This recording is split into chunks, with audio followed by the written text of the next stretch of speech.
Surah Fatihah. Bismillahirrahmanirrahim. Ar-Rahmanirrahim. Surah Khairil Muhdubi alaihim waladhdallin. Terus niki napa niati nggih dawuhe Mu'adz bin Jabal niku ta'alu bina nu'min sa'atan. Terus Mu'adz bin Jabal teng riwayat Bukhari sering dawuh, ayo rene moro aku, ayo do iman bareng-bareng. Dados ngaji kados ngeten niki termasuk nambahin apa? Iman. Setelah saya jadi kiai dan penelitian, saya itu berkali-kali didatangi dokter, tentara, juga polisi. Mereka sering bilang gini, Gus saya ini dokter negeri. Saya ke NTT, ke Papua, karena saya muslim, berkebutuhan Islam, maka dibikinkan musola, dibikinkan masjid. Kalau kiai tidak bisa, bikin sendiri urunan mau narik siapa itu. Mau narik tarikan di jalan yang mau nyumbang siapa. Tapi kalau kebutuhan negara, karena tugas negara, ya difasilitasi negara dan tidak dianggap misionaris karena negara. Begitu juga di beberapa negara yang non muslim kayak di Argentina, di Venezuela, itu ada masjid, ada kajian Islam ya karena duta besar dan itu aparat negara. Disinilah kearifan para ulama berkoalisi dengan umarok dengan makna yang positif bahwa agama ini harus ditopang umarok, sistem negara. Tentu di situ ada tentara, ada polisi, ada macam-macam. Kita sebagai kiai juga nggak berdaya di depan para bandar narkoba apa-apa kalau nggak ada BNN. Kita mau apa dengan korupsi kalau tidak ada KPK. Sehingga kearifan para guru-guru kita, mulai Mbah Maimun, bapak saya sendiri, NU, Muhammadiyah, semua ormas-ormas Islam itu pasti maulah kerjasama. Karena kita siapa ya? Kalau tidak kerjasama. Dan di antara pesan Rasulullah SAW adalah yaduwahi ma'al jamaah. Jadi apa ya, kebersamaan itu sudah berkah. Fa inna yadawahi ma'al jamaah. Jadi berkah. Lalu kenapa saya kalau ngaji bawa kitab? Ini agak sebetulnya itu lazim. Lazim itu suatu yang harus. Tapi karena kelamaan mubalek itu tidak pakai kitab. Seakan-akan bawa kitab itu yang aneh. Sebenarnya aneh mereka. Karena begini logika simpelnya ya. Umat Nabi ini berhak dapat apa coba? Berhak dapat warisan yang paling luhur, paling hebat, paling jernih. Apa itu Quran dan hadis? Pertanyaannya, siapa yang paling punya hak otoritatif untuk menerangkan Quran hadis? Ulama. Ulama yang mana? Ya yang kapabel, yang sudah diakui dunia kayak Imam Ghazali, Imam Bukhari, Imam Syafi'i. Artinya kalau kita tidak pakai materi itu ulama mendapat pikiran kita, bukan mendapat pikiran mereka. Saya ulang lagi, kalau kita tidak pakai materi yang otentik, yang orisinil, umat ini mendapat pikiran kita, bukan pikiran mereka. Maka saya berusaha supaya teman-teman atau semua umat Islam dapat pikiran-pikirannya Imam Ghazali, pikiran-pikiran Imam Bukhari, pikiran-pikiran Abul Qasim Al-Junaidi, kejernian-kejernian Abu Yazid Al-Bustami. Kejernian itu diantaranya adalah misalnya makalah yang menurut saya itu makalah yang super. Jadi untuk ngadepi krisis karena COVID atau karena apalah, itu lama dulu sederhana sekali. Beliau-beliau punya rumus yang mungkin jarang didengungkan orang, tapi saya akan kampanye rumus ini. Al-istighna, hakikatul istighna itu adalah al-istighna anis syai' labihi. Jadi pemenuhan kebutuhan yang sebenarnya adalah kita berusaha menghindari sebanyak mungkin kebutuhan yang sekunder, yang enggak penting. Bukan memenuhi semua yang kita inginkan. Jadi misalnya begini ya, kalau kita lapar, itu keinginan kita itu makan enak apa asal makan? Tentu jawabannya asal makan yang sehat. Tapi kalau nuruti nafsu kita, makannya yang enak, teman makan ya enak. Terus di warung yang favorit. Ini kan satu kebodohan. Kenapa untuk makan saja butuh definisi sekian banyak? Yang kita harus kecewa, warung favoritnya bisa sudah tutup. Atau kita ke sana harus macet. Ribet. Yang benar-benar arif dan bijaksana itu adalah al-istighna anisya. Sesuatu yang tidak mendesak itu jangan jadikan kebutuhan. Sehingga kalau kita puasa misalnya, semua makanan itu enak karena kita sangat lapar. Sehingga Abul Qasim Al-Junaidi ketika ditanya, ma'idamu to'am, lauk makanan itu apa? Jawabannya lucu, alju, lapar. Kalau kamu lapar ya semuanya enak. Ini sudah mulai hilang. Kita bilang makan enak itu ya sate, ya gulai, ya pizza yang kita senang. Akhirnya apa? Untuk nikmati nikmatnya Allah itu kita jadi ribet. Apalagi yang orang-orang fasik harus ditemani perempuan yang tidak halal misalnya, atau harus ada ajudan, ribet. Nah pertanyaannya, orang yang ribet sama yang nggak ribet itu pinter mana? Pinter yang nggak ribet. Nah ini kearifan-kearifan yang mulai hilang. Lalu siapa yang bisa mewarisi itu? Ya ulama. Jadi ulama itu cara berpikir sebenarnya simple. Makanya mereka sering kalau tahajud itu, di antara makalah Sayyidina Ali paling terkenal dan yang menjadikan beliau punya derajat yang luar biasa itu adalah kafani izzan antakuna li robban wa kafani fakhron an akuna laka abdan. Ya Allah, saya ini sudah begitu mulia, begitu terhormat dan sangat-sangat terhormat karena yang menjadi Tuhan itu Engkau. Jadi rumus pertama itu karena menjadi Tuhan itu Engkau. Hanya Tuhan yang abadi, Tuhan yang pertama, artinya Tuhan yang al-awwal. Coba ya Allah, kalau saya ini punya Tuhan Fir'aun, punya Tuhan mati jadi tontonan lagi, itu kerennya di mana coba? Andaikan kita punya Tuhan Fir'aun, atau punya Tuhan yang asal usulnya manusia, apapun hebatnya manusia itu, kita punya Tuhan manusia itu. Tuhan yang lapar, yang kalau nggak makan mungkin pingsan, mungkin bisa kena COVID, nanti Tuhannya diisolasi, kayak apa? Makanya ketika Tuhan Allah menyindir ketuhanan selain Allah itu, Allah hanya menyindir dengan kalimat sederhana, kana yakulanit to'am, yang kamu tuhankan itu masih makan. Artinya kalau nggak makan ya lemes. Jadi lama-lama ada orang gini, alhamdulillah tadi Tuhan mampir ke saya, kelihatannya lapar, setelah tak kasih makan sehat lagi. Susah nggak punya Tuhan yang seperti itu. Beda dengan Tuhan kita, Tuhan yang nggak butuh makan, nggak butuh minum, al-qayyum, zat yang berdiri sendiri tanpa butuh yang lain, al-awwal. Sebelum ada langit bumi sudah ada Tuhan kita yaitu Allah. Bandingkan dengan Tuhan-Tuhan yang dipertuhan yang lain, yang adanya setelah bumi, misalnya Fir'aun dan sebagainya. Sehingga Sayyidina Ali pertama jadi kebanggaan apa? Kafani izzan antakuna li robban. Saya ini keren betul, karena punya Tuhan yaitu Engkau. Tuhan yang lahul asma'ul husna, Tuhan yang semuanya punya kebaikan, punya keabadian, punya keagungan. Terus wa kafani fakhron an akuna laka abdan, dan saya bangga sekali karena saya menjadi hambamu. Kalau saya jadi hambanya Pak Rektor ribet kan, sudah tak hormati ternyata nanti tidak rektor, ya kan ribet kan. Terus pokoknya ribet, jadi budaknya manusia itu ribet. Makanya ada seorang wali datang ke temannya yang jadi presiden atau jadi raja. Datang ke situ karena tidak punya uang, mau minta uang karena temannya raja. Setelah sampai sana ternyata temannya ini karena orang soleh pas berdoa, ya Allah saya minta ini, minta ini, minta ini. Terus si wali tadi pulang. Kenapa kamu pulang? Ternyata dia sama, masih minta-minta kayak saya. Jadi sederhana dia. Sama-sama minta kamu, minta zat yang kamu mintain katanya. Jadi dulu itu orang itu sebegitu dekat dengan Allah. Sehingga si raja ini terus ketemu wali tadi tanya, kenapa kamu menyepelekan saya? Padahal sekarang saya raja.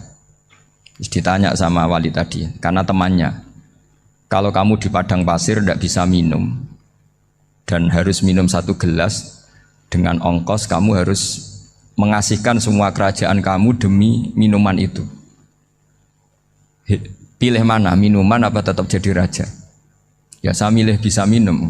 Saya tidak raja tetap hidup, tapi kalau nggak minum mati. Bagaimana Anda bangga dengan satu kerajaan sing la yusawi kak samain, yang tidak sama dengan segelas air. Jadi artinya terus mereka melihat jadi raja itu ya biasa, jadi presiden biasa, jadi rektor biasa. Karena mereka biasa berlogika, hakikatul izzah itu ya taqarrub ila Allah, yang benar-benar terhormat itu ya dekat dengan Allah. Begitu seterusnya mereka bikin paradok-paradok yang aneh, tapi itu menjadi pelajaran. Bapak saya Ki Nur Salim itu senang baca anekdot Nasiruddin Koja. Itu kalau bikin orang-orang aneh, itu dia datang ke satu pesta pakai baju lusuh, pakai sarung lusuh atau celana lusuh, sama Sohibul Bed yang punya acara dibiarin. Setelah dibiarin dia pulang pakai jas, pakai dasi, pokoknya keren, dihormatin. pakai Alphard, maunya dihormatin, silakan. Pas dia disuruh minum, minumannya itu disokkan saja ke sakunya. Jas, kamu harus minum yang banyak, karena kamu yang dihormati, bukan saya. Terus makanan semuanya diletakkan di saku, ada yang apa, ayo kamu makan yang banyak. Alphardnya juga gitu, dikasih sate apa, ayo kamu makan yang banyak. Mereka tidak melihat saya, melihat kamu. Akhirnya orang satu pesta itu istighfar semua, berarti kita ini salah. Terus dia pidato, kenapa kamu uang gitu? Tadi saya datang, orangnya sama. Gara-gara beda pakaian, penghormatannya beda. Berarti yang berhak dapat makanan ini jasa ya, bukan saya. Betapa naifnya kita sebagai orang. Ternyata kita masih hormat sesuatu yang seperti itu, yang atribut lah. Jadi orang-orang sufi itu orang yang bisa menertawakan dunia. Akhirnya ya, pertama dia dianggap orang gila, masa jas dikasih makan, dikasih minum. Tapi secara fikih dia benar, haram dia makan. Karena pas dia datang dibiarin, setelah pakai jas dikasih makan. Berarti hakikat yang dapat rezeki siapa? Jasnya apa orangnya? Jasnya apa orangnya? Jasnya. Jadi itu orang-orang sufi, kearifan orang-orang dulu itu bisa ngelola hal-hal yang keseharian menjadi luar biasa. Ada seorang wali melihat istrinya makan satu piring, anaknya makan satu piring. Ditanya, kalian kenyang? Wah, kenyang sekali. Melihat anaknya minum kopi satu cingkir, senang. Kalian senang sekali. Wah, kalau senang dengan hal-hal yang murah bisa, ngapain harus senang dengan hal-hal yang mewah? Bodoh sekali saya. Sehingga terus mereka bisa qanaah. Qanaah itu ya hidup itu simple, sederhana. Jadi tentu saya tidak akan ngomong yang muluk-muluk. Selain itu tidak bidang saya juga apa ya? Kita ini butuh obat di kondisi COVID seperti ini. Butuh kesederhanaan, butuh apa ya? Istighna tadi, kita harus istighna billah an ghairillah. Jadi sudah cukup bahwa Allah ini segalanya. Sehingga tadi saya dengarin himnenya Unisula, yang paling saya kagum adalah dimulai dengan kalimat-kalimat thayyibah. Di antara tugas suci Nabi Ibrahim dan semua nabi adalah wa ja'alaha kalimatam baqiyatan fi aqibi. Nabi Ibrahim itu nabi yang diberi gelar Allah. Dia adalah nabi yang menjadikan kalimat tauhid itu kalimat yang abadi. Fi akibih, di anak turunnya, di semua generasinya, baik anak turun karena gen maupun karena pembinaan, karena pendidikan. Ini penting sekali saya utarakan karena apa? Satu kehidupan itu sebenarnya digerakkan oleh kata-kata, oleh moto kalau orang bahasa modern. Sehingga banyak ulama mengatakan al-ibarat qutun li'ailatil mustami'in. Bahwa redaksi atau moto atau pegangan hidup itu penggerak kehidupan. Sehingga sebetulnya manusia itu digerakkan oleh kalimah-kalimah itu, oleh moto-moto itu, oleh prinsip-prinsip hidup itu. Misalnya orang Palestina itu tiap hari ke pasar gitu. Mereka ke laut gitu. Ditanya, kenapa tidak takut tembak Israel? Jawabannya lucu.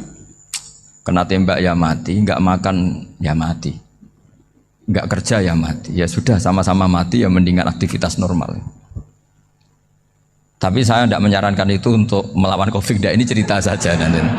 Kamu jangan provokator itu, karena ini wilayah sensitif. Jadi banyak orang yang poligami, kalau ditanya alasannya gitu, istri satu ya cerewet, dua ya cerewet, mendingan 4 katanya. Ya banyak ya gitu. Tapi ada yang kebalikan, istri satu cerewet saja hampir jantungan, apalagi 4, tinggal matinya kan gitu. Itu semua yang menggerakkan itu kalimat. Kalimat itu satu pegangan. Banyak orang loh yang nggak ingin jadi rektor tuh banyak loh Pak Bejo. Jangan kira semua dosen ingin jadi rektor. Melihat rektor sibuk rapat mempertahankan reputasi Unisula, terus sering pegang kepala. Ngapain repot-repot? Jadi tukang sapu aja dapat gaji, ngopi, rokokan, selesai. Bodoh amat jadi rektor, mikir orang banyak. Banyak loh orang yang ingin jadi presiden tuh banyak. Karena ngopi nyaman, gak ada yang ganggu. Mau tidur sampai jam 9 siang juga gak ada yang ganggu. Sehingga mereka melihat pegawai negeri itu gak keren, orang kok diatur jam, disiplin. Itu memang cara Allah membagi rahmat. Mau kamu apakan coba? Cara syukurnya dia seperti itu. Bapak saya dulu tuh sering ngajarin saya, diajak jalan-jalan pagi-pagi. Melihat orang ngopi, makan uduk itu bapak seneng. Kok enak jadi wong awam. Ngene esuk-esuk nyemak bocah kesel kabeh kono enak ngopi rokokan. Bapak kadang iri sama orang awam itu iri. Sudah gitu berharap masuk surga kan enak, sudah gitu. Tahu-tahu mati, tidak tahu ke surga apa ke neraka ya tidak tahu. Jadi, nah orang dulu itu orang yang bisa mensederhanakan dunia. Sehingga ya sudah cara bahagia. Makanya saya alhamdulillah saya ini kerjasama sama UII sama beberapa kampus. Memang amdan itu sengaja. Kampus itu ya punya sistem yang nggak bisa mewakili sistem kiai. Kiai juga punya sistem yang nggak terwakili oleh kampus, juga sebaliknya saling melengkapi. Saya sering ketemu rektor UII, rektor kampus-kampus Islam. Mereka cerita, Gus pendidikan pondok harusnya dimodernkan gini-gini. Saya bilang, kalau pondok modern kayak kampus itu nanti saya ketemu Allah tidak bisa jawab. Kenapa Gus? Saya beri contoh gini. Kalau misalnya perempuan perawan lah atau apa saja, namanya perempuan, mau tanya tentang menstruasi atau haid. Kalau semuanya sistem kampus, dia harus kuliah dulu. Registrasi dulu, kuliah dulu, bayar dulu. Dan dapat jawabannya nunggu mata kuliah pas itu. Bandingkan kalau sistem pondok, saya tuh sering ke pasar sama anak saya dicegat sama ibu-ibu. Gus, anak saya ngalami gini-gini, keluar darah terus menerus, nggak 6 hari tapi 1 bulan penuh. Itu hukumnya apa Gus ya? Nanti saya mau sowan ke jenengan. Nggak usah sowan, di sini aja. Ya sudah. Sebelum mengeluarkan darah yang rutin seperti itu biasanya haidnya berapa hari? 6 hari, ya sudah ikut yang 6 hari, yang lainnya istighatsah. Ngoten tok Gus, ya udah ya. Begitu terus di masalah udhiyah. Ya coba kalau semuanya pakai sistem kampus, daftar dulu, bayar dulu. Jadi ini nggak ada jawabannya, nunggu mata kuliah itu. Baru dapat jawaban, itu biasa nggak sholat bertahun-tahun karena belum ada jawaban tentang itu. Nah itu kalau misalnya orang mati, tahunya cara memulasara jenazah itu nunggu kuliah dulu, pas mata pelajaran itu dulu, baru menangani orang mati. Berarti orang mati itu tergeledak semua. Tapi kalau kiai kan enggak. Kesini orang mati terbakar, kalau dimandiin malah badannya copot-copot, itu gimana hukumnya? Ini ada orang mati Gus Kendat, ini disolati apa enggak? Ada orang mati oplosan ya, itu disolati enggak? So sering ditanya gitu. Gak usah registrasi Pak Rektor, gak usah registrasi, gak usah daftar, gak usah seminar. Makanya kalau orang kampus wani kiai itu ya kualat tenan itu, karena ini yang on time ya. Tapi pondok seperti saya ya ikrar seikrar-ikrarnya pentingnya kampus karena melatih efisiensi waktu, disiplin, tata kelola manajemen sehingga kita ya hormat. Tapi tadi kita harus saling melengkapi sehingga saya tunjukkan ke publik bahwa saya hormat sekali sama polisi, sama tentara. Coba kita bisa apa ngadepi bandar narkoba kalau enggak polisi? Bisa apa coba menjaga NKRI kalau enggak tentara? Begitu juga ya sudahlah kita memang fa inna yadallahi ma'al jamaah, kita berkah itu kalau bersama-sama. Enggak bisa kita sendiri. Nah lalu orang kayak saya itu ya beberapa kali sebetulnya saya itu ditawanin jadi dokter honoris causa apa. Kekhawatiran saya satu, takut pas enggak punya uang. Itu dokter gak di duit kan gak pantas gitu. Jadi repot gitu, daripada beban lah sudah lah nggak usah dokter. Jadi kalau nggak punya uang ya pantas, terus kalau ngebis ya pantas. Suatu saat kalau mati nggak ada yang hadir ya pantas, nggak dokter gitu. Kalau sudah dokter kok masuk neraka, dokter kok masuk neraka kayaknya apalagi rektor kampus Islam kok masuk neraka itu kan kok kayak nggak pas itu. Misalnya rektor lah ditanya mungkar nakir, nggak bisa kan kayak gimana gitu. Makanya harus sering ngaji saya supaya nggak malu di depan mungkar nakir. Masa rektor ditanya mungkar nakir nggak bisa. Harus berani bentak. Ini saya rektor loh Pak mungkar nakir. Masa kalau wali-wali dulu berani. Masyhur di cerita wali-wali ditanya marabbuka manabuka. Saya ini guru tauhid. Kok kamu tanya marabbuka manabuka yang ngelotok? Kamu tidak pernah ngaji, enak aja tanya. Jadi wali-wali itu ya rileks ngadepi mungkin. Saya akan rileks wali di Bang Pak Rektor, saya yakin itu. Karena wali itu lebih dekat Allah. Sehingga orang dulu itu saya ulang lagi ya, ada satu kearifan namanya hidup itu apa? Hidup itu adalah cari sebanyak mungkin supaya hidup itu tidak tergantung pada banyak hal. Sehingga misalnya cara berpikir orang-orang modern itu sebenarnya banyak orang-orang ilmuwannya nggak ngagumi Amerika. Bukan karena angkuh ndak. Untuk mempertahankan kebesaran negara sebesar itu, kebutuhan listriknya besar, kebutuhan tentaranya besar, kebutuhan apa? Sementara negara kayak Venezuela atau Swiss kebutuhannya ada banyak. Pertanyaannya, yang tergantung dengan banyak hal sama yang tidak tergantung banyak hal, itu pinter mana? Kalau dibalik pertanyaannya gitu, negara-negara maju itu tidak keren kalau dibalik pertanyaannya. Orang yang untuk mempertahankan eksistensinya banyak, butuh banyak hal, dengan yang tidak butuh banyak hal, itu pinter mana? Orang yang bahagianya nunggu jadi dokter, nunggu jadi kiai besar, kiai viral, dengan orang yang bahagia cukup dengan ngopi, itu pinter mana? Tapi kalau dibalik pertanyaannya, orang yang tahunya nikmat hanya kopi dengan nikmat yang banyak, pinter mana? Makanya Mbah Mun tuh kalau guyon itu lucu. Aku iku sakake ambek wong desa sing mlebu swarga. Saya dulu eskal mlebu swarga kok disakeni. Akhirnya beliau memberi penjelasan. Wong desa iku roe pakanan enak, iku mau kopi mbek uduk. Lah swarga iku mau nuruti sing dikarepno. Akhirnya semua mangan wis ngopi, nguduk, ngopi ora roh pakanan liyane iku ora roh. Nasi mandi ya ora roh, pizza ya ora roh apa-apa. Terus saya bilang, wah lah niku nak nganti selera tentang wanita cantik. Iku juga sederhana. Rodok pesek ya wis cantik, rodok ireng ya wis. Apa bidadarinya seperti itu karena saking enggak pengalamannya. Jadi surga itu kan nuruti apa yang diinginkan. Kira-kira keinginan orang kampung kalau di surga itu apa coba? Makanan apa coba? Ya, nak senangnya ketemel gemblong gitu. Artinya malaikat lebih suka nangani surganya orang-orang kampung di Bang Pak Rektor. Ini sudah ribet ini. Makanan apa saja sudah dicoba ya. Terus kalau di mall tahu orang macam-macam, seleranya macam-macam pasti. Enak mana kalau sampai jadi malaikat pelayan surga? Suka ngelayani orang kampung apa yang orang kota? Orang kampung kan? Jadi ya itu guyon ya, guyon tapi itu menjadi pikiran kita bahwa orang yang banyak kebutuhan itu sebetulnya banyak kebodohannya karena menggantungkan kebahagiaannya dengan banyak hal. Makanya Imam Syafi'i ngendikan istighna itu apa? Al-istighna anisya'i. Yang dikatakan kecukupan adalah berusaha sebanyak mungkin banyak hal tidak kamu butuhkan. Bukan memenuhi semua kebutuhan kamu karena nafsu kamu ini tidak ada batasnya gitu. Kalau kamu penuhin nggak akan selesai. Itu ada perempuan yang kurang cantik itu minta doa saya, Gus doain suami saya kaya, terus tak guyonin, terus nggak minta. Kalau suami kamu kaya, yang pertama dirubah itu apa? Rumah Gus, supaya rumah saya bagus. Kedua apa? Mobil, supaya mobil saya bagus. Nanti yang dievaluasi itu kamu. Mobil bagus, Alphard, rumah mewah, istrinya kamu, pasti itu dievaluasi. Langsung nggak usah sudah gini aja kan. Jadi pertama yang dievaluasi itu kaya itu, coba kalau suami kaya itu yang dievaluasi pertama rumah ya, rumah ganti. Setelah itu apa? Mobil. Kira-kira berikutnya akhirnya sudah Gus nggak jadi. Nabi Ibrahim itu pernah minta umur panjang, keren umur panjang. Sama Allah nggak dijawab.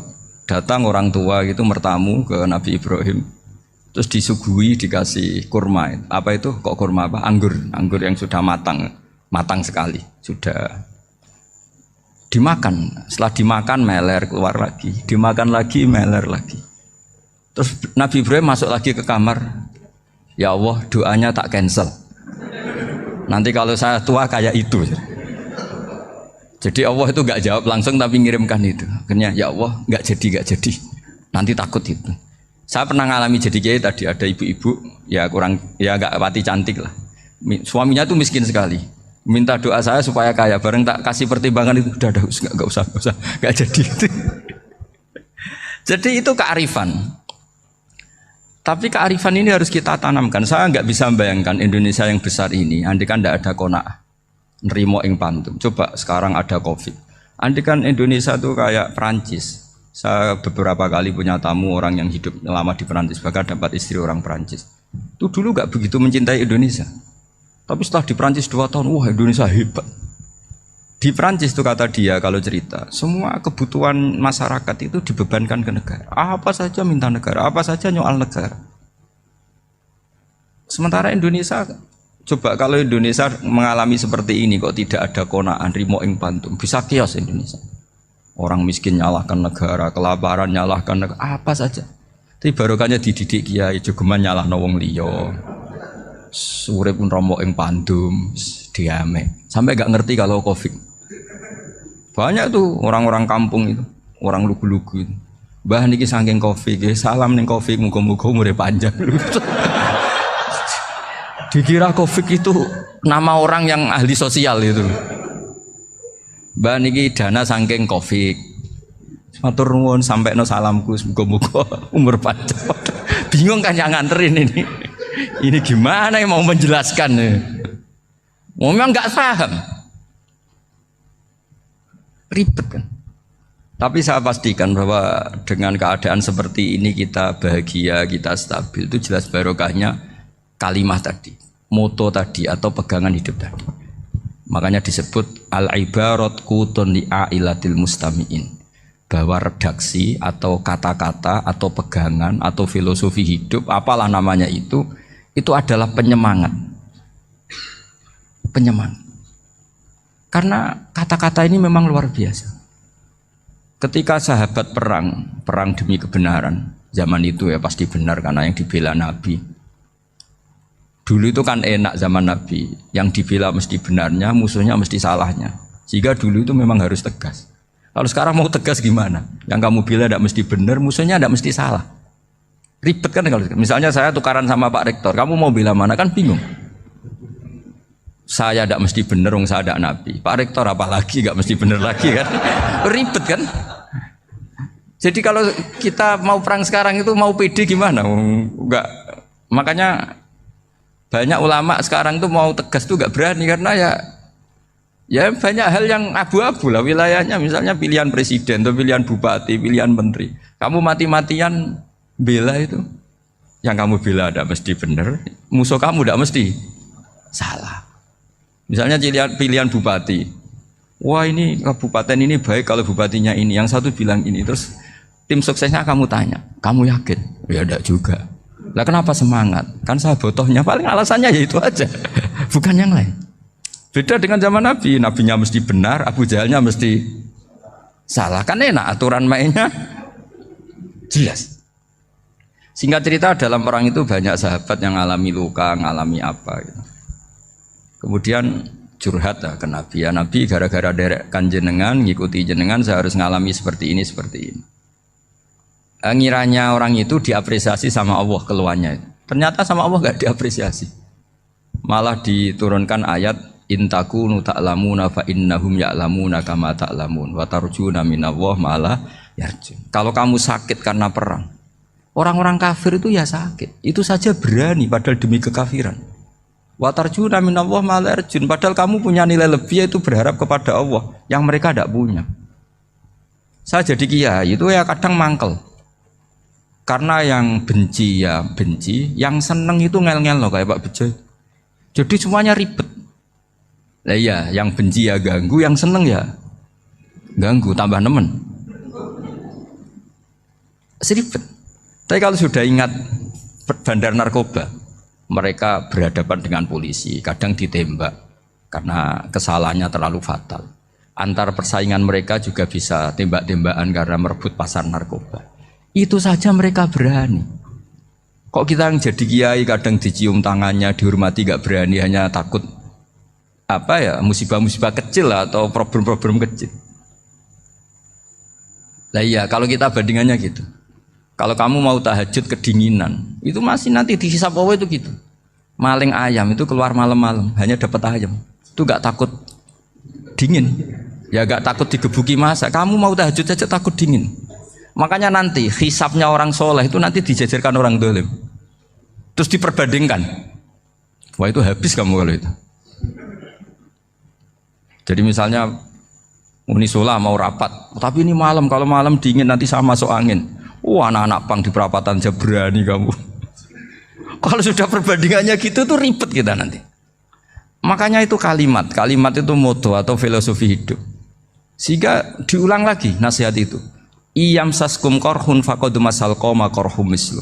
Kalau kamu kena luka, orang-orang yang nggak benar juga akan kena luka. Itu aja berani demi ketidakbenaran. Masa kamu demi kebenaran nggak berani? Akhirnya orang itu, ya itu kalimat, itu heroik. Makanya kita ini penting ya, makanya tadi himne Unisula dimulai kalimah-kalimah thayyibah. Karena kalimah ini yang menjaga kita kalimah ini. Misalnya tentang Tuhan. Kenapa orang Islam imannya kokoh seperti ini, termasuk yang sudah hidup di Amerika, di Australia, di mana-mana. Itu ya barokahnya ajaran atau barokahnya kalimah. Saya sebut kalimah saya pakai bahasa santri. Karena la ilaha illallah itu dalam tradisi santri disebut kalimatu haqqin 'alaiha nahya wa 'alaiha namut wa 'alaiha nub'ats. Ada yang riwayat wa biha nub'ats insyaallah taala minal aminin. Kenapa mereka di mana-mana meskipun sekolah di Amerika, di Australia, bahkan di Uni Soviet tetap mukmin? Itu barokahnya ajaran yang benar. Allah itu siapa? Tuhan. Tuhan itu sifat dasarnya apa? Awal. Dia harus wujud awal sebelum makhluk yang lain. Sehingga ketika ada negara yang maju, yang tertib, manajemennya tertib, masyarakatnya makmur, tapi punya Tuhan yang tidak seperti itu, tidak awal, itu sudah gak nyaman. Karena ndaklah keren Tuhan saya, karena Tuhan saya itu al-awwal, zat yang pertama. Tuhan saya keren lah, zat yang gak mati. Tuhan yang gak mati, yang gak pernah mengalami kematian.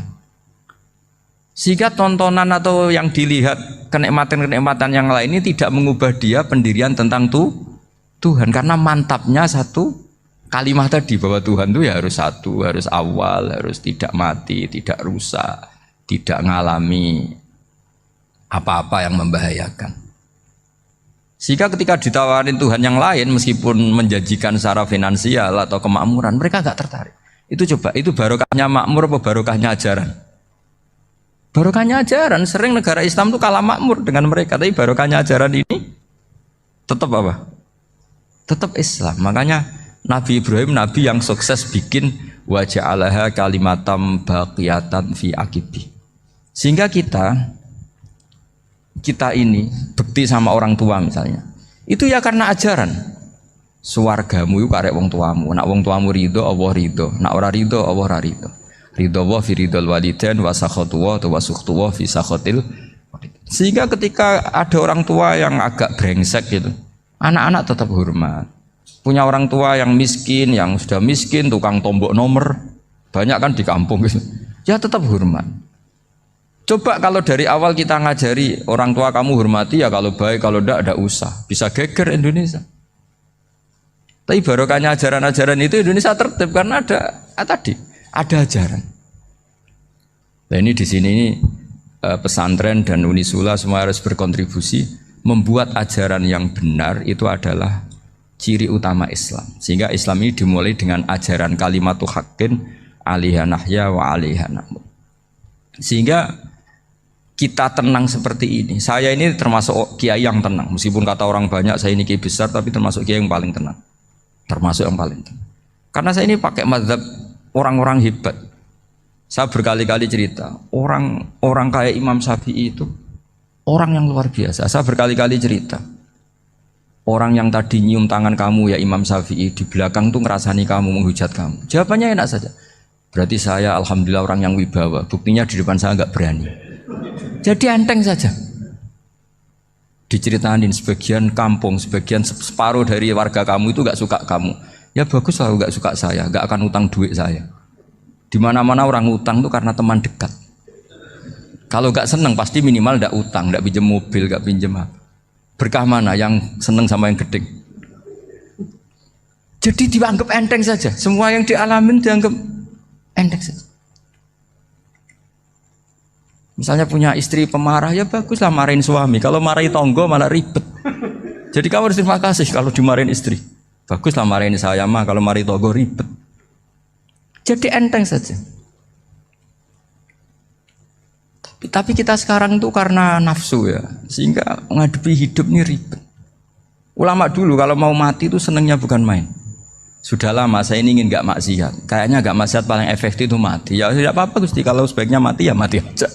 Enteng saja. Jadi melihat kematian itu akhir dari segala keburukan atau potensi keburukan.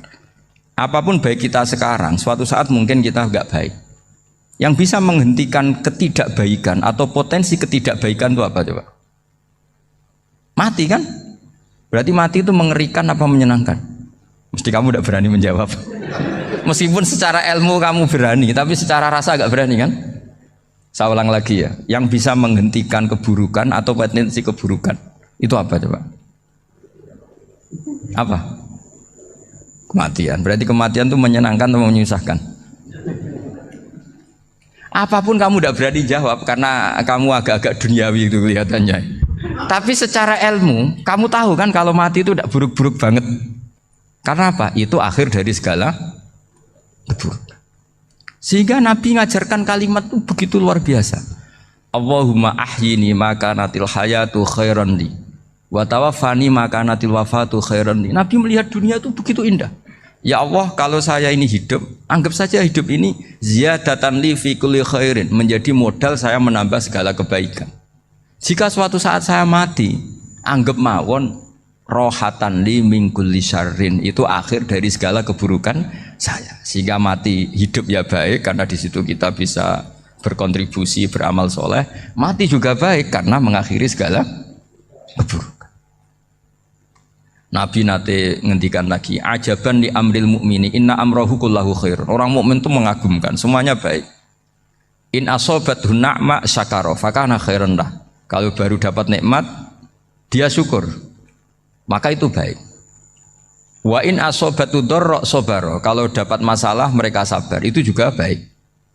Sehingga orang mukmin dua sisinya pasti baik. Itu juga kalimat, maksudnya moto atau pegangan hidup. Nah berikut ini saya beri contoh, ini kenangan saya, ini contoh terakhir. Masalah jadi orang terkenal maupun tidak. Di sini dicontohkan Imam Ghazali di halaman 367 di kitab saya 367, juznya 3 di kitab Ihya Ulumuddin. Di sini beliau cerita betapa untuk menjaga ikhlas sebaiknya orang itu tidak terkenal, tidak syuhrah, tidak terkenal. Oke, itu kita sepakat ya, karena kalau terkenal mungkin orang dipaksa publik dengan tanda kutip untuk selalu berbuat baik, tapi karena jaim lah, jaga image atau apa. Tapi ketika dibalik pertanyaannya, kamu rela yang terkenal itu orang nggak benar, sementara yang orang benar itu nggak terkenal. Lalu masyarakat taunya yang tidak benar. Kalau pertanyaannya dibalik gitu, orang baik wajib terkenal enggak? Kalau pertanyaannya dibalik seperti itu. Dokter yang benar tidak terkenal, yang malpraktek terkenal. Kamu ingin kondisi seperti itu? Gak ingin kan? Kampus yang bagus gak terkenal, kampus yang bagus gak terkenal, yang gak bagus. Nah, artinya apa? Gara-gara olah kata, olah pikiran, ini logika jadi rubah. Lagi-lagi apa? Jawaban itu ada di kata-kata sebetulnya. Makanya bab-bab seperti ini tidak usahlah kita berdebat, berpolemik. Sebaiknya orang itu humul, menutup diri, apa sebaiknya orang terkenal, itu nggak perlu seperti itu. Sudah terserah Tuhan saja. Makanya saya mulai dulu ngaji sampai sekarang itu ya tidak punya punya ikon tertentu atau punya website tertentu, enggak. Sudah terserah pangeran. Sudah, saya juga tidak sok suci materialistik atau enggak, ya tidak mikir saya.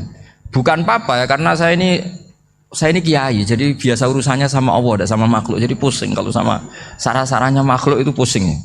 Meskipun rektor kalau nasihati saya pasti tidak saya terima, itu tetap makhluk, itu sudah ada ngefek kalau saya itu sudah ada itu.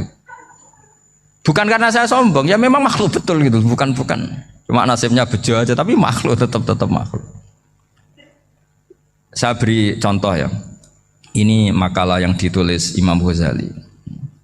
Ya. I'lam aslahaka Allah anna aslal jah wa intisarus sayyid atau sayyidi wal istihar wa huwa mazmum itu. Balil mahmudu al-khumulu illa man syaharahu wa ta'ala linasri dini min ghairi takallufi talabi syuhrati minhu. Jadi kalau kamu ingin ibadah kamu selamat, ya kamu jangan terkenal. Tapi resikonya adalah kalau kebaikan itu tidak terkenal, maka enggak dikenali. Kalau enggak dikenali berarti masyarakat hanya punya percontohan yang tidak baik, karena yang baik tidak terkenal. Jadi itulah ulama-ulama dulu. Jadi apa-apa itu dibanding-bandingkan. Kemudian nanti kelihatan, jawabannya itu kelihatan. Jadi ulama dulu itu biasa ngarang misalnya afatun nikah, sisi negatifnya nikah. Harus ngurmat istri, harus macam-macam, kalau terlantar itu ya dosa. Seperti tadi Pak Marsudi cerita Kalau orang ngapalkan Quran itu takut lupa. Kalau lupa itu jadi dosa. Pertanyaannya, kalau semua orang takut lupa, takut dosa, semua orang nggak hafal Quran karena potongan-potongan lupa. Cara berpikir tidak seperti itu. Kalau berpikir ya namanya hafalan ya inginnya hafal, kan nggak ingin lupa. Lah nanti kalau takdirnya lupa karena hal-hal yang dimaklumi oleh syariat itu nggak yang termasuk dosa. Yang dosa itu lupa takliwiri udhrin syar'iyyan, lupa yang tidak ada sebab yang apa? Syar'i. Tapi lupa bawaan EQ-nya tidak bagus. Lupa bawaan sering dibentak. Oh itu nggak masalah karena bawaannya orang tertekan itu ya lupa. Coba kamu hafal Quran, terus punya kredit jatuh tempo, pas hari itu aku yakin nggak cerdas sudah. Itu bawaannya orang tertekan itu pasti lupa. Jadi ya saya teruskan ya. Jadi terus ada makalah yang sangat bagus sekali tentang itu. Saya baca ya. Wa yadullu ala dzalika anna Allah azza wa jalla amaral anbiya'a bi idharil amali lil iktida wa khassahum bi mansibin nubuwah. Wa la yajuzu ayyudhanna bihim annahum khurrimu afdhalal amalen. Jadi orang yang terlalu mendewa-dewakan khumul itu menutup diri. Oke itu baik karena dengan khumul, dengan menutup diri Anda tidak riya, Anda tidak pamer. Tapi kata Imam Ghazali, kamu juga harus ingat di antara syaratnya Nabi itu harus mengumumkan kalau beliau itu seorang Nabi. Harus memaklumatkan kalau beliau seorang Nabi supaya bisa diikuti. Caranya sholat harus diumumkan sehingga Nabi itu mengatakan harus jamaah. Karena dengan cara jamaah itu bisa shollu kama ra'aitumuni usolli. Coba kalau Nabi sholatnya nggak diperlihatkan, kamu harus sholat yang benar. Caranya gimana ya Rasulullah? Itu rahasia. Bingung nggak kira-kira? Bingung nggak? Ya misalnya amal rahasia selalu lebih baik. Terus ada pertanyaan, Nabi ngendikan kamu sholat yang benar. Caranya gimana Nabi? Ya itu rahasia. Terus gimana coba? Tapi Nabi ngendikan apa? Shollu kama ra'aitumuni usolli. Ya sudah kamu sholat, niru saya sholat. Berarti Nabi sholatnya diperlihatkan apa disembunyikan? Diperlihatkan. Jadi begitu juga saya berkali-kali bilang, orang tahu kalau itu bidan ya berdasar tulisan itu bidan. Tahu kalau itu dokter gigi ya itu dokter gigi. Jangan sampai gara-gara tidak ada tulisan mau beli alat bangunan di dokter gigi, mau periksa gigi di toko bangunan. Gara-gara apa? Nggak ada maklumat. Nah, di sini ulama-ulama selalu memaklumatkan dirinya. Termasuk Imam Ghazali ketika ngarang kitab dinamai Ihya Ulumuddin, bahwa kitab ini bisa menghidupkan ilmu-ilmu agama yang mulai hilang. Begitu seterusnya. Jadi ini ngaji ya. Jadi orang itu harus ngerti ya. Jadi jangan nuruti emosi sendiri atau logika sendiri. Bahwa saya suka humul, ya monggo. Agama Islam menyediakan sarana itu. Uzlah itu ya punya sisi kebaikannya sendiri. Tapi syuhrah terkenal asal tidak nuruti nafsu juga punya sisi kebaikannya sendiri. Setidaknya umat ini punya satu master kebaikan yang mudah diakses. Tapi tadi saya ulang lagi, jangan karena hadun nafsi, jangan karena kepentingan pribadi. Makanya di sini disebutkan wa yadullu ala dzalika ay ala syuhrah anna Allah taala amaral anbiya bi idharil amal lil iktida. Allah selalu memerintahkan para nabi kalau ngamal kebaikan ya harus dimunculkan supaya bisa ditiru. Yaitu tadi kita tidak bisa bayangkan kan kalau misalnya Nabi menyuruh kamu harus sholat yang benar, kemudian sholatnya Nabi sembunyi. Kalau ditanya, Nabi saya niru siapa? Wah itu rahasia, kamu nggak boleh lihat sholat saya takut tidak ikhlas. Ribet kan? Sehingga jamaah itu statusnya tetap harus. Nah bedanya harus ini ulama berpendapat harus yang apa? Fardu kifayah. Tapi fardu itu maknanya harus. Tapi bukan berarti kalau nggak jamaah sholatnya nggak sah, nggak. Tapi statusnya jamaah tetap apa? Harus. Nah barokahnya harus ini orang yang baru sholatnya langsung benar karena ada yang diikutin. Coba kalau mantan dukun baru sholat terus sholat sendiri, itu mesti mirip mantra ya. Karena dia tidak ada master percontohannya. Tapi barokahnya ada master, orang paling bodoh pun kalau sholat ya benar, karena standar ada komandonya, ada imamnya. Sehingga Imam Ahmad malah berpikir keras, syarat sahnya sholat itu harus jamaah. Cara pikirannya Imam Ahmad keras sekali beliau. Sehingga kalau orang sholat sendiri kok ada orang lain yang maunya berjamaah harus bayar, orang itu harus bayar demi sahnya sholat. Itu madzhabnya Imam Ahmad. Tapi kalau madzhab Syafi'i hanya mengatakan itu fardu kifayah, yang kalau satu komunitas nggak mau melakukan semuanya apa? Dosa. Jadi tak baca lagi biar dapat berkahnya Imam Ghazali. Wa qala qaumun asirru afdalu minal alaniyati. Terus kata sebagian ulama al-alaniyah itu afdal minas sirri. Terus diperbandingkan baik yang mana amal dipertontonkan sama ndak. Terus kata Imam Ghazali, kalau orang itu bisa jaga tidak riya, maka sebaiknya dipertontonkan karena kebaikan harus yang muncul, bukan yang tidak baik yang muncul. Makanya ketika memaklumatkan diri sebagai ingin jadi generasi khairah ummah, itu kalau diterjemah itu kan, wow, khairah ummah, umat terbaik. Itu kan kayak agak angkuh. Tapi nggak apa-apa, itu nggak apa-apa. Masa kita kampanye siap degradasi moral kan ya lucu kan, masa jualan gitu kan ya lucu. Kita memang ingin mengkhidmati ummah, berbakti dengan umat, membantu supaya jadi generasi khairan apa? Ummah. Tidak apa-apa dimaklumatkan supaya dengan itu umat punya sarana. Oh kalau ingin jadi khairan ummah kuliah di sini. Jangan lalu enggak gitu. Ya sama kita dokter, maklumatkan saja dokter gigi, dokter kandungan, dokter bedah. Sehingga orang kalau mau bedah ya jangan ke dokter kandungan. Jadi barokahnya maklumat ya. Jadi saya mohon sekali ini, saya sendiri sebetulnya orang yang nggak siap terkenal sebetulnya, tapi ya sudah terserah Allah saja. Kalau itu cara Allah menyebar kebaikan, ya monggo. Pokoknya kita tawakal saja sama Allah Subhanahu wa Ta'ala.